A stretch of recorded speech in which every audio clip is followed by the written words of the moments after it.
According to Newton's second law of motion, when a net force is applied, the object will accelerate in the direction of the net force. The magnitude of the acceleration is directly proportional to the net force and inversely proportional to the mass of the object. Ladies and gentlemen, welcome to MS 100% lessons, and in this video I'll be focusing on Newton's second law analysis using the MS 100 steps. So remember in the first video whereby I introduced these connected objects, we talked about the steps that we have to follow in order to analyze these connected particles. So for a reminder, our step number 1 was to separate the objects, and the main reason for us to separate these objects is to apply Newton's second law or Newton's laws in each and every object independently. And step number 2, we draw free body diagrams for each and every object in the picture. So we have the 5 kg and we have the 2 kg. So it means we're going to draw the free body diagram for the 5 kg and a free body diagram for the 2 kg. And step number 3, we resolve any forces which are not in the x and y direction or in the x and y direction depending on the type of surface, whether it's horizontal or an inclined plane or a hanging object. Then step number 4, we perform our F-net in the y direction, and the main reason for us to obtain or to perform the F-net in the y direction or the net force in the y direction is to obtain the normal force, and after obtaining the normal force we can then now calculate our friction using friction is equal to our coefficient of kinetic friction multiplied by the normal force which is obtained from that F-net in the y direction. So Fk, that will be the case if the object is moving, and Fs, that will be the case if the object is stationary. So that is the main reasons why we obtain our F-net in the y direction if there is a surface. And then number 5, we obtain or we perform our net force in the x-axis to solve any unknowns, especially if we have tension and acceleration which is unknown. And then step number 6, we solve. Right, so these are the steps that we have to follow in order for us to analyze these connected objects. So on the left hand side I have an example which says 2 blocks of masses 5 kg and 2 kg. So the fact that we have a mass of 5 kg, it means we can calculate the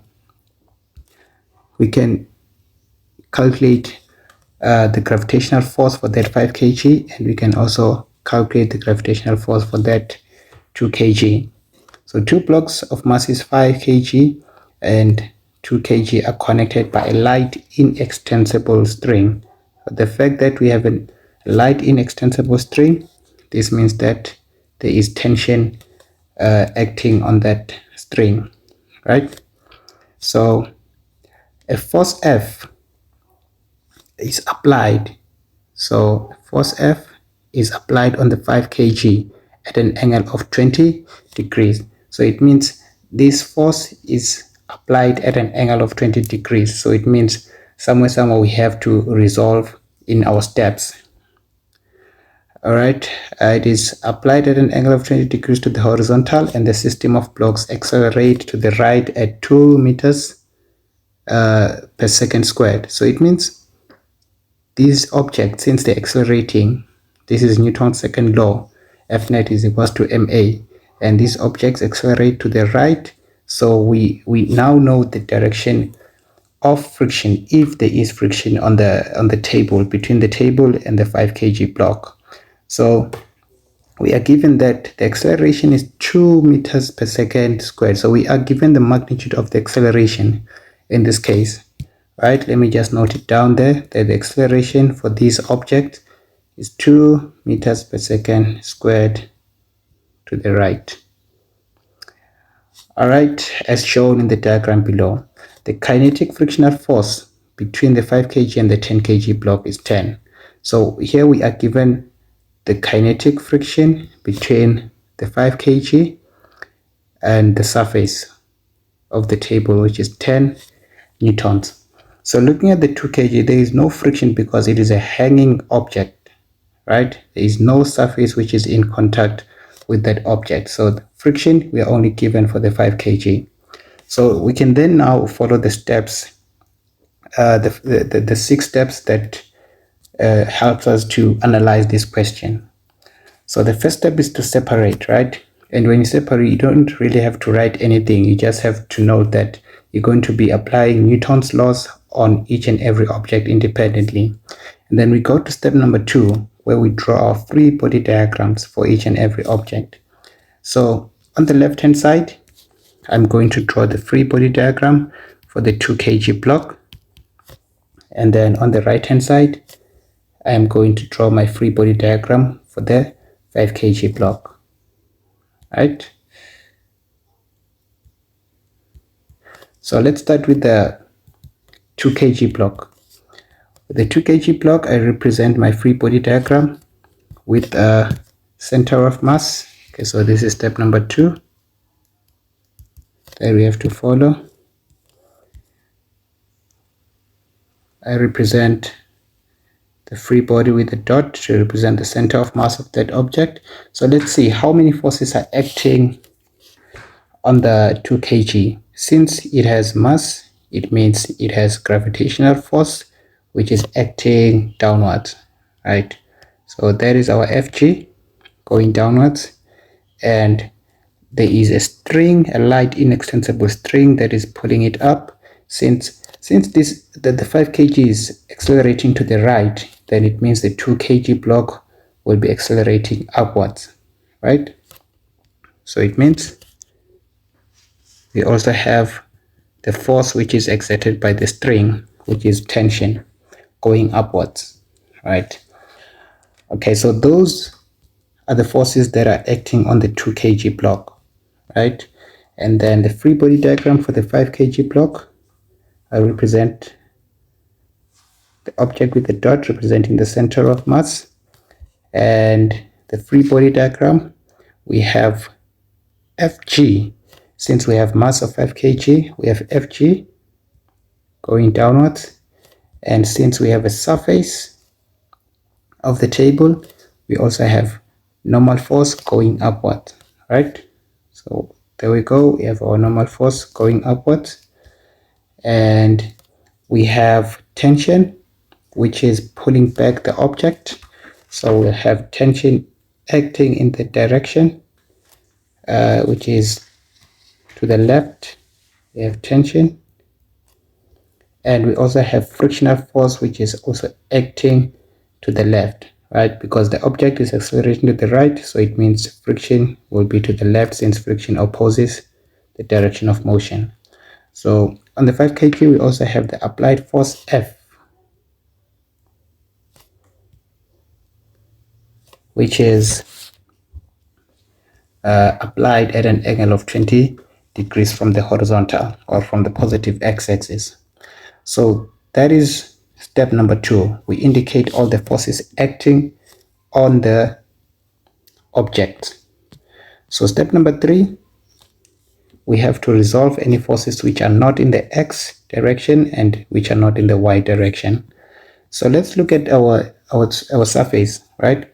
We have a horizontal surface for the 5 kg. So it means the axis that we're going to be using, the system of axis, is that x and y. And since this one has only forces acting in the y direction, we're going to be using this system also.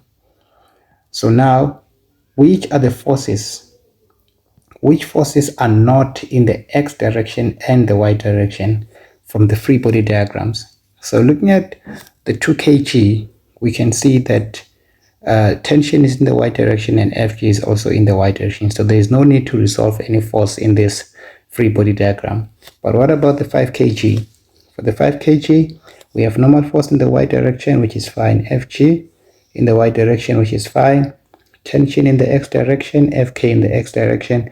But if you look at your applied force, your applied force is applied at an angle, right? So it is not in the direction of x direction or y direction, so you have to resolve that. But you are given that the angle between the horizontal and the force is 20 degrees, right? So we have to resolve that force. So we have to draw another free body diagram for step number 3. So for step number 3, we have to resolve the free body diagram for the 5 kg. So we had Fg, which is still fine. We had normal force, which is still fine. We had tension. We had friction. But now we have to resolve the applied force. So when we resolve the applied force, we'll have a component which is in the y direction and a component which is in the x direction. So the component in the y direction and the component in the x direction. So this is F applied in the x direction, and this is F applied in the y direction, right? And F applied in the y direction, that is F sine theta, right? And this is F cos theta. So Fy is basically F sine 20 degrees, since we're given 20 degrees as our inclination. And Fx will be F cos 20 degrees. So that brings us to the end of step number 3, whereby we have to resolve the forces. Okay, and in step number 4, we apply F net in the y direction. In most cases, this is to obtain the normal force if you have a surface, and after obtaining the normal force, we can then now obtain the frictional force, right? So we perform the F net in the y direction for both objects. So that is step number 4. So step number 4, which is F net in the y direction. Let's start with the 2 kg. F net in the y direction. F net equals to MA. And how many forces are acting in the y direction? We have 2 forces acting in the y direction, and this object is moving upwards, right? So it means, according to our system that we use in MS100, we have upward as positive, right as positive, downwards as negative, and left as negative, right? So looking at that system as of directions, we can see that tension is positive and Fg is negative, right? But however, how about the acceleration? This object is accelerating upward, so it means the acceleration will be positive, right? So F net equals to MA. How many forces are acting in the x direction? We have 2. In the y direction, we have 2 forces. We have tension, which is positive, and we have Fg, which is negative, right? And this is equals to M, and acceleration would be still positive since it is accelerating going upward, right? So the tension we are not given, but what about the Fg? Fg is mg of the object, right? And that is equal to MA. Tension minus the mass of the object is 2 kg, right? And G is 9.8. And then the mass is 2 kg. And what about the acceleration? We were given acceleration from the statement. Acceleration is 2 meters per second squared. So we have 2 meters per second squared. And from this equation, we can simply calculate our tension, which is simply 2 times 2, that is 4. And when we take this product to the right hand side, that would be positive, which is 2 times 9.8, which is 19.6. And my tension is equal to 4 plus 19.6, and that gives us 26 newtons. So the tension is 26 newtons. So we obtained this by performing the Fnet in the y direction for the 2 kg. So we also have to perform Fnet in the y direction for the 5 kg, right? So Fnet is equals to MA. So let's look at the resolved free body diagram now. How many forces do we have actually that are in the y direction? We have Fg, which is negative since it's going down. We have normal force, which is positive since it's going up. And we have Fy, right? The component of the applied force, which is going upward, which is positive. So I have my normal force, which is positive.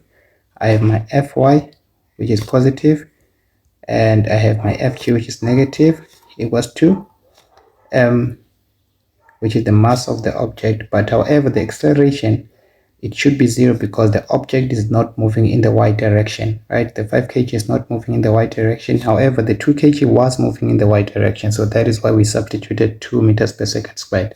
But now in the y direction for the 5 kg, we have to substitute 0 because the object is not moving in the y direction, right? So the normal force, we were not given, plus Fy.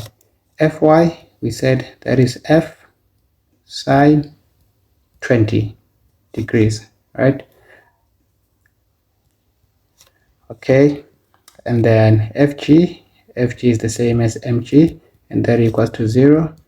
Normal force, that is F sine 20, and then the mass of the object is 5 kg, and then that is 9.8, g is 9.8, right? So I can calculate the normal force. The normal force, then it would be, so if I say 5 times 9.8, and I take that to the right hand side, then that would be positive 49.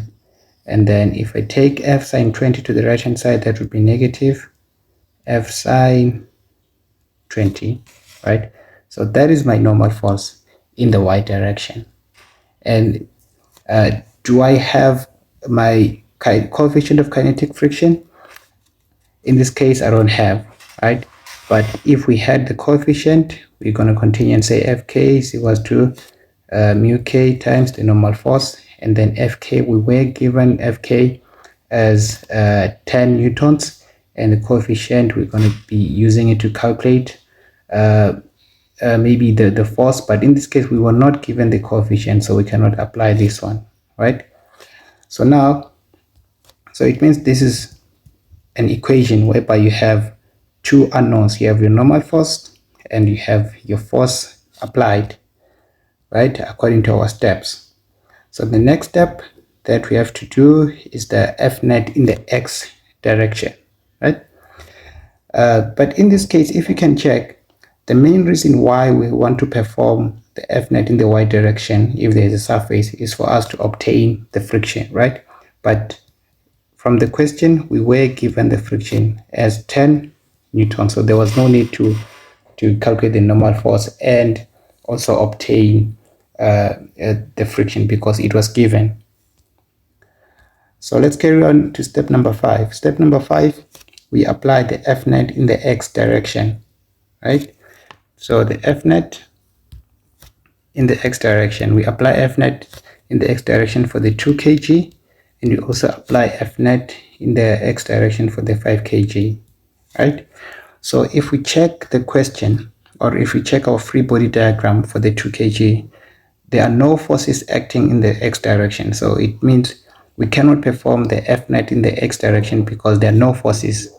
The net force is equal to 0. So let's move on and perform the Fnet in the x direction for the 5 kg using the resolved free body diagram, right? So Fnet is equal to MA. This is in the x direction. How many forces are in the x direction? Looking at the resolved free body diagram, we have Fx, which is the x component for the applied force. we have our tension, which is negative, and friction, which is negative, right? So we have Fx, which is positive, minus tension, which is negative, minus friction, which is negative, and this is equal to m. What about the acceleration? The object is accelerating to the right, and right is positive, so it means this a will remain as positive, right? And what is Fx? Fx, according to the way we resolved our Fx, this is F cos 20 minus tension. Tension, we obtained tension when we performed Fnet in the y direction for object number for the 2 kg. So tension is 23.6. So we might just substitute 23.6, right? And then minus friction. Friction we were given as 10 newtons, right? This is equal to the mass of the object. Mass of the object is 5 kg, and the acceleration is positive 2 meters per second squared, as given in the instruction. They said it is accelerating to the right at 2 meters per second squared, right? So in this case, our Fnet in the x direction gives us an unknown, which is the applied force F, right? So we have F cos 20. If we can say negative 23.6 minus 10, then it means we're going to get negative 33.6 equals to 5 times 2, then that is 10, right? So that is F cos 20 equals to 10 plus 33.6. If we take that negative 33.6 to the right hand side, and then that is F cos 20 equals to 43.6. If you say 10 plus 33.6, you get that 43.6, and then you divide both sides by cos 20, divide by cos 20 degrees, then my force will be equal to 43 divided by cos 20, and that gives me 46.4 newtons. So that is my unknown F. So that is step number 5. So step number 6, we have to solve if there are any unknowns, right? But looking at the way the equations turned out, we have all the unknowns in this case. So maybe if one wants to calculate the normal force, maybe for example, you wanted to calculate the normal force for the 5 kg, you now have this force, right? You now have this force F. You might as well go back to the Fnet in the y direction for the 5 kg and plug in your force that you have calculated here, right? And then that is when you can get your normal force from this equation, right? So let's say you wanted to calculate a normal force, then it means you're going to plug in that 46.4. The normal force is equal to 49 minus 46.4 sine 20. Then my normal force is equal to 49 minus 46.4 sine 20. So my normal force was 33.13 newtons upwards. And if maybe I wanted to calculate an unknown in this equation, which is my coefficient of kinetic friction, then that would be coefficient of kinetic friction equals to the friction, which was 10, divided by the normal force, right? My friction was 10 newtons, the normal force is 33.13. So it means the coefficient of kinetic friction in this case it was 10 divided by 33.13. So that is 0.3. There you go. Now we have all the unknowns or the possible unknowns that they might ask in this question.